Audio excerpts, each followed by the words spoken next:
Hello, everyone. Welcome again for an interview today. And today we have two special guests. We have Serena Corsini Munt and Elisa Stragapede. So they are both researchers developing cutting edge studies to understand how endometriosis can impact the quality of life of those affected by this condition, especially when it comes to sexual health. So I'm going to give a brief introduction about our guests. So Dr. Corsini Munt is a PhD, is an assistant professor in the School of Psychology at the University of Ottawa. She's also a licensed clinical psychologist with the College of Psychologists of Ontario. Her current research projects focus on couples' experiences on low sexual desire and sexual motivation. And she continues to examine factors that can help couples cope with sexual difficulties and that can inform treatment and intervention. So Serena is the director of REACH Lab, that is Relationship and Couple Health. So welcome, Serena. Thank you. Elisa, thank you so much. Elisa is a PhD candidate in Dr. Corsini Munt's lab, and she is developing several studies right now involving endometriosis. Welcome as well, Elisa. Thank you so much for Thank having you. you both here. So this was, of course, a very short introduction, and you are in this field for a long time. Not that I am calling you old with all due respect, but you have lots of experience. So please introduce yourself. We can start with Serena. Introduce yourself a little bit more. Tell us a little bit more about your work. I know that you are developing studies in endometriosis with Elisa, but you also develop other studies in other topics. Yeah. So we would love to hear more about it. Okay. Great. Well, thank you, Amanda. Thank you for having us. Yes, I'm a health and clinical psychologist. And I'm also an associate professor here at the University of Ottawa. And so, I guess what that means as a clinical and health psychologist, I work with clients and patients that are seeking therapy, sex therapy, couples therapy. And then as a professor, I provide training to students that are becoming clinical psychologists and that are becoming researchers. But one of the things I do for those becoming clinical psychologists is supervising them as they provide therapy as well. Perfect. Um, I teach courses here at U Ottawa in health psychology, couples therapy, sex therapy, research methods. As you said, I guess I've had this career for a little bit of time, so there's a few other classes that I get to teach too. And I also get to help guide and supervise students like Elisa in their research training and in developing their own programs of research that fit under, I guess, the efforts that we do in the lab at REACH.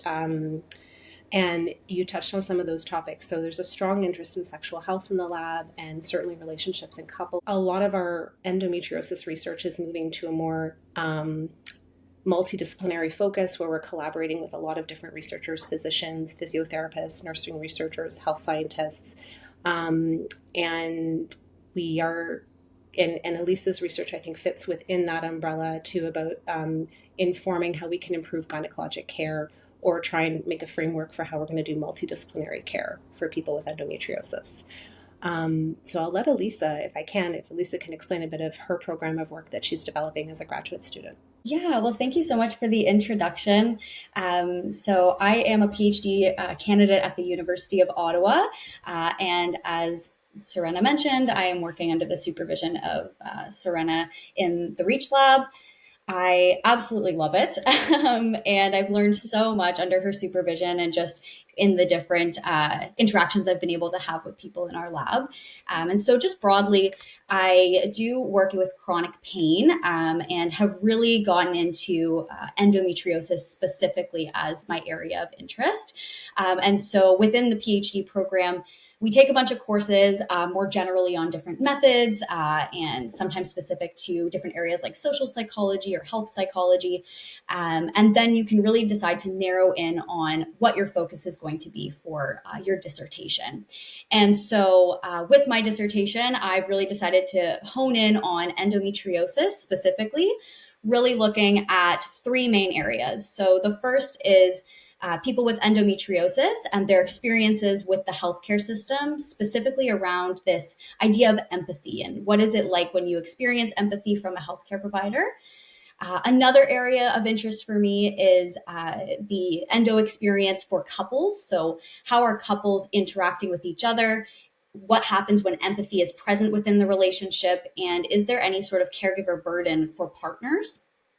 And then finally, I'm really interested in understanding the healthcare provider experience. So, really getting into the nitty gritty about what is their day to day like when they're working with patients with endo? What are some of the barriers that they have or challenges to expressing empathy to their patients? And what are some things that they want patients to know?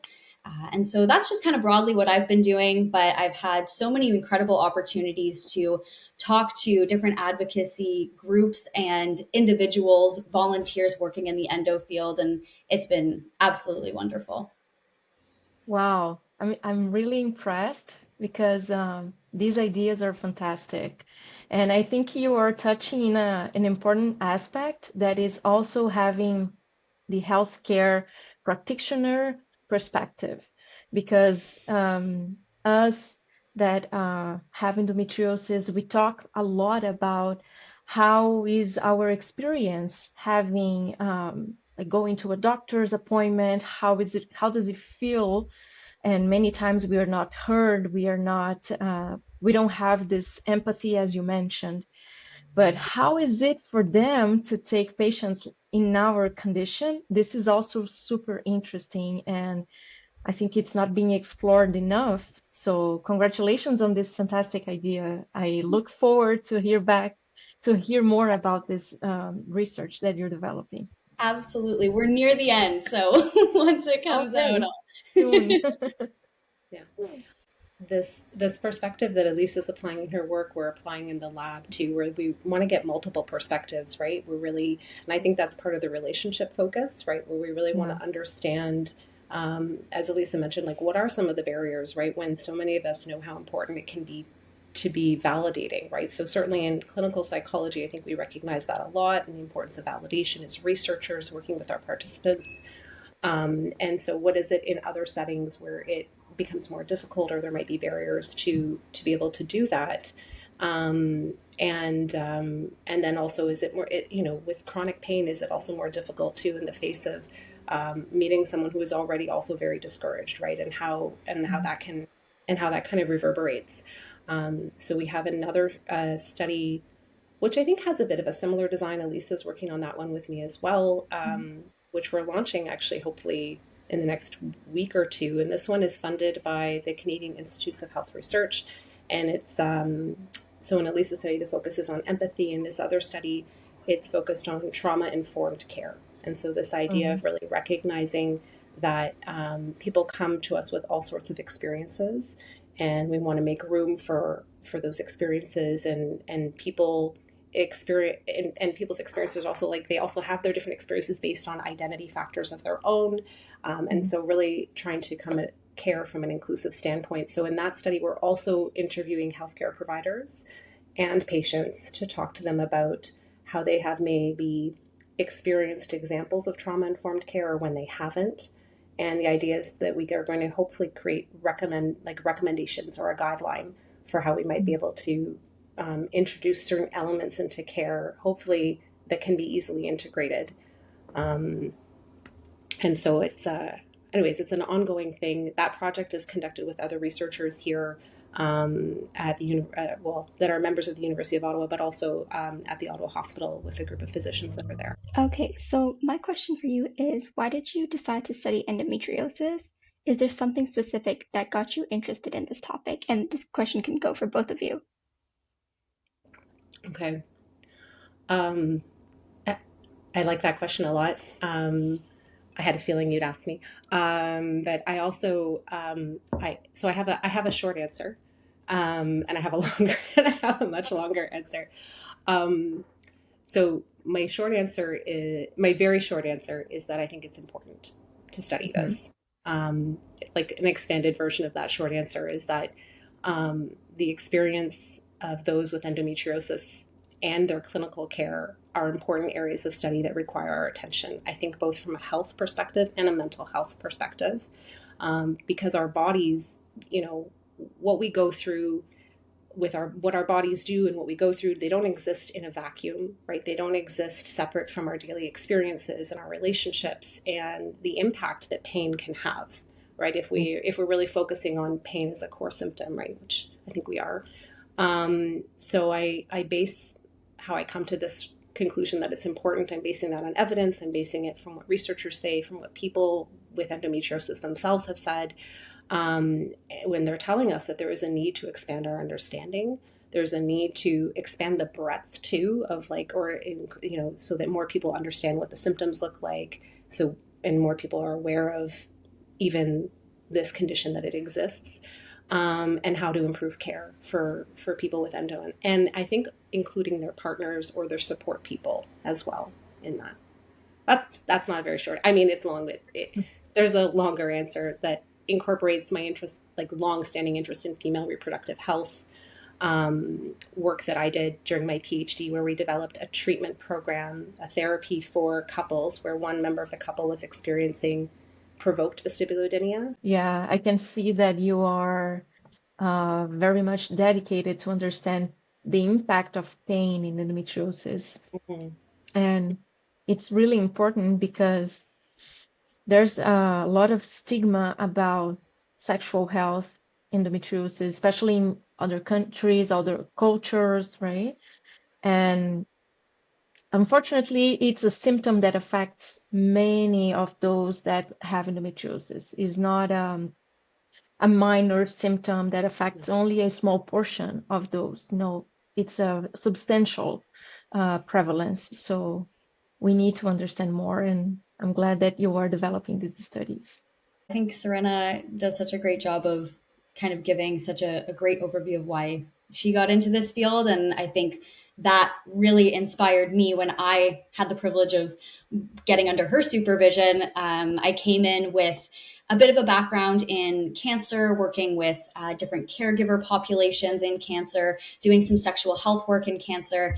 And what I really found was it felt like I was a little drop in a big pond kind of thing. The research that I was doing just didn't feel like it was as meaningful or like it was going to go anywhere. And when Serena introduced me to this idea of chronic pain and specifically endometriosis, it was just so eye-opening, being able to work with these different patient populations and hear their interviews and hear their stories, the way that these couples are interacting. Immediately it was just wow, like you could see the difference that this research could potentially have in their lives. And I found that a lot of these, especially couples, were so gracious and just appreciative of the work that was being done. And that's not why we do this work, but it was just kind of confirming like, yeah, this matters and this is so important.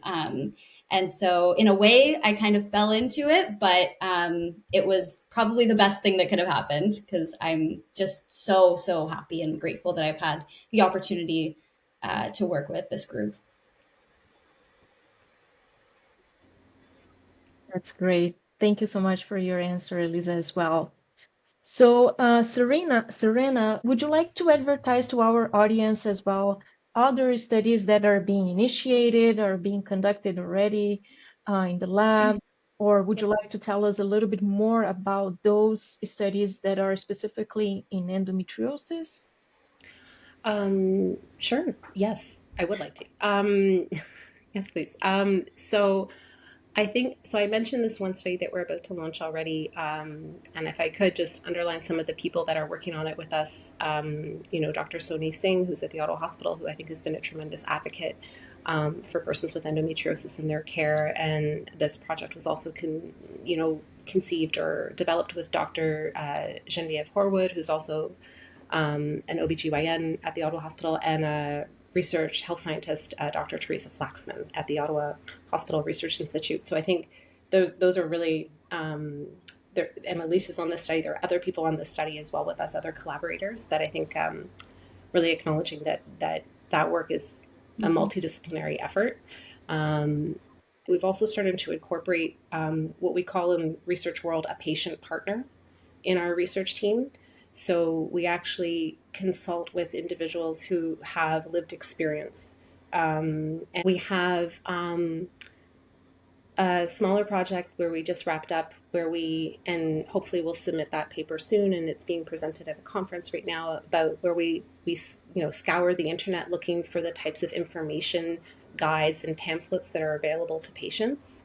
So sometimes you see like empowerment toolkits or information toolkits or something, and the ones we were specifically looking for were called patient decision aids. And so there are these information packages, and we took the time to review the few that we could find that really met the criteria of that, and tried to make some meaningful recommendations about how we could try and improve those in the future based on the ones we reviewed.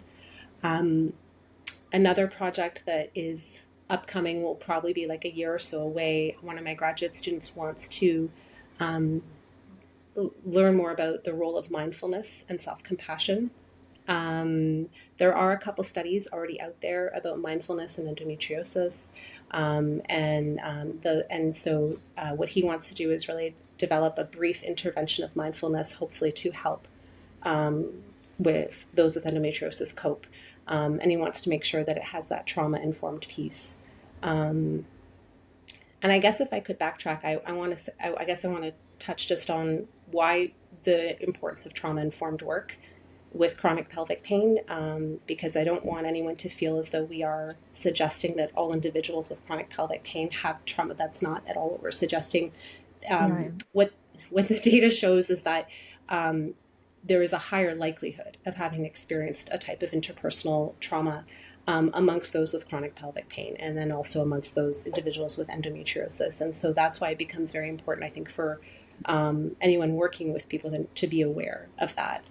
And sometimes that trauma occurs in medical settings too, or even in mental health settings too, interacting with a professional who doesn't understand what endometriosis entails. We have a previous study where we actually interviewed, and we're going to submit it, I think, in the next 2 weeks, Elisa, I hope. Fingers crossed, where we interviewed almost 50 couples, both members of the couple present in the interview, and we asked them directly, what do you want as psychosocial supports, and what do you think will be helpful for you, and what are the ways you cope with your endo and with your partner's endo. And so we have these narratives that that we've written up into a scientific paper and hopefully get out there. No, I'm really glad that we are having this conversation. It's been fantastic. And before I move on and give the mic to Mehrin to ask the next question, I wanted to touch again on something that you mentioned, that I find it's also fundamental for developing new studies in this field, that is including people with lived experiences in endometriosis. So as you mentioned, this person is contributing by giving their perspective, their insights and everything. Mm-hmm. And this is incredible because at the end of the day, we want new interventions that are helpful. We want new interventions, new treatment options, new alternatives that are gonna, in fact, contribute to our quality of life. But if we are not heard, even when these therapies are being developed, the chances of them being effective and contributing to our quality of life are smaller and smaller, right? So I believe that your initiative to include this person is groundbreaking and is fundamental. So thank you so much for taking this initiative to do it. Yeah. Oh, yeah, I know. And I can't, it's, I feel moved to hearing your appreciation about it. And I feel good that we're doing it. It's a whole, but I can't take credit for it because it's a whole area of research designed to do patient-oriented research. And it's really, it's promoted by our Canadian Institutes of Health Research. They have special grants dedicated to this type of research for many types of health conditions. Yeah, I wanted to share the same sentiment that that piece of having a patient partner, or like the community-based aspect is super important. And like as a graduate student as well, like a thing that I'm learning is the social accountability piece. Like whatever research you do, make sure you're applying it to who matters. That's amazing. Great. So since we're talking about your studies, what one of the missions of TWEM is to increase visibility to our audience for studies that different researchers are doing. So I want to ask you, are you recruiting participants to your study at the moment? And would you want to share more details to advertise your study to increase recruitment?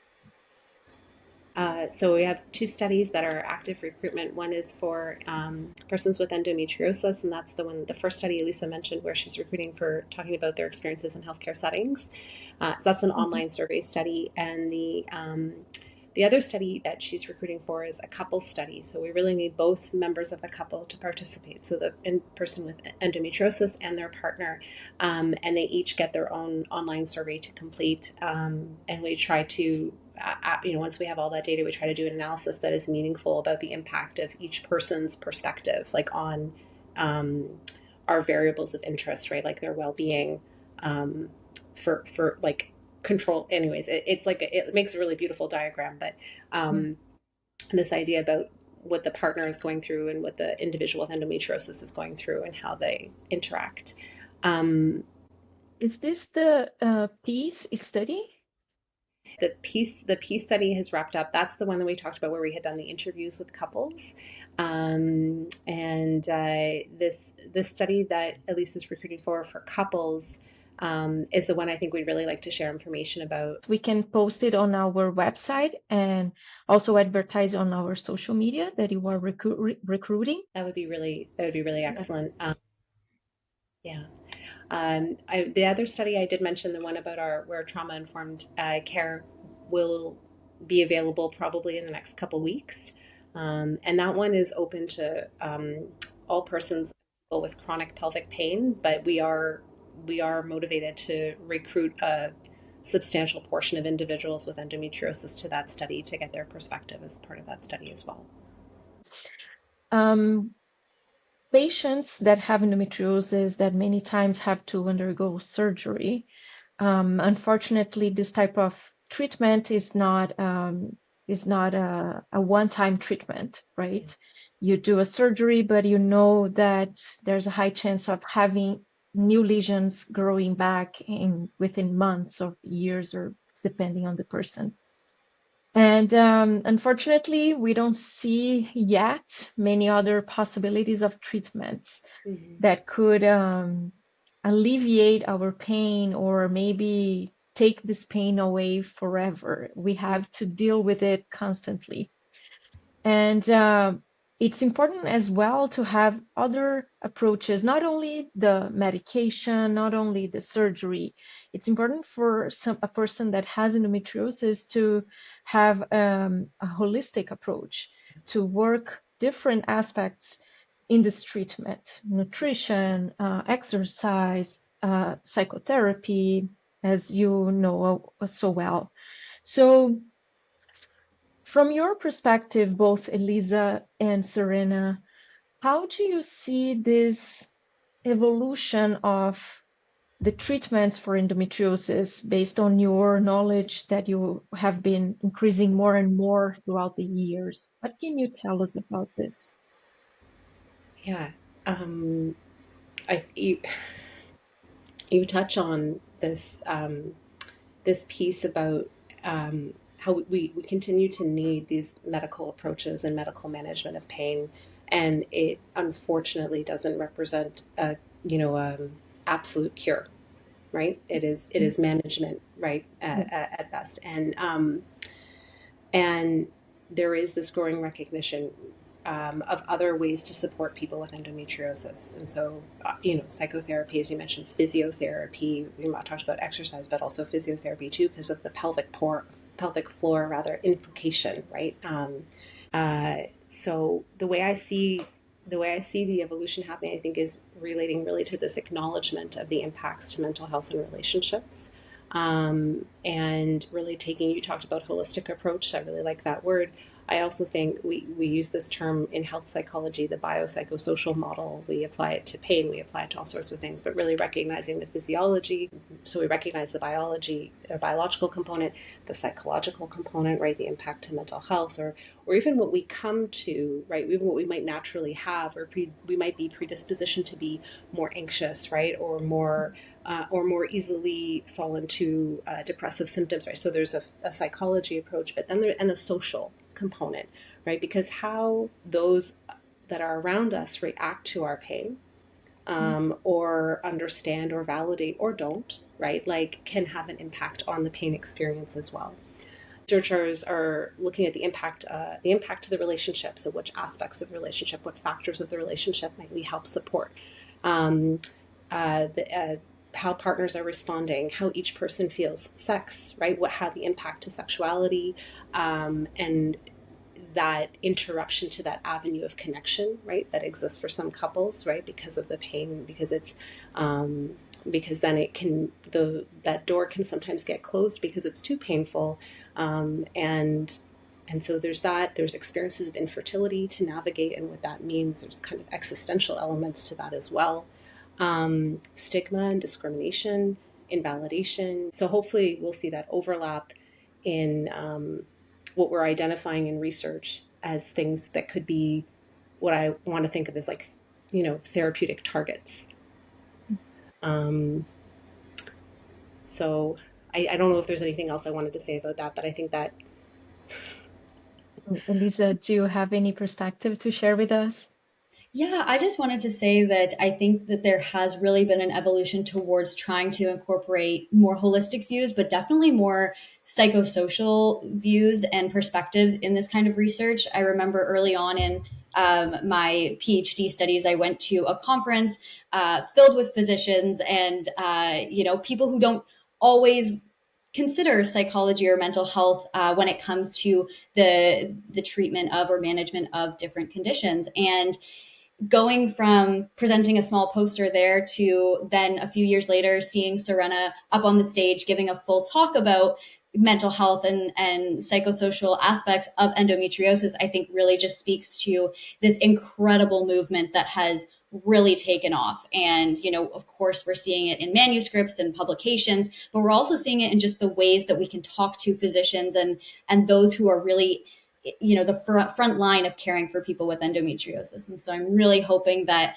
with more research and more advocacy and just speaking out about it, we'll be able to, like Serena said, develop these therapeutic targets that will become almost second nature when it comes to the care and management.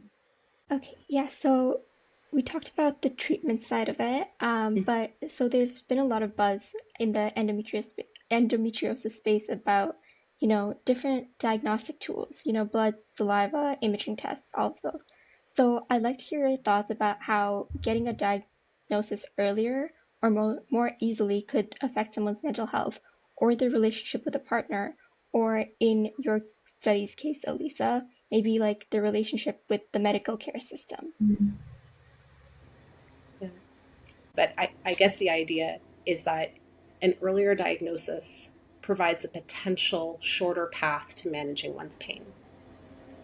Right. That's like, I think that's the, which I think could help decrease distress, mitigate that sense of invalidation, that can be part of that protracted, delayed experience of getting diagnosed, or having tried or been diagnosed with, misdiagnosed for other things along the way.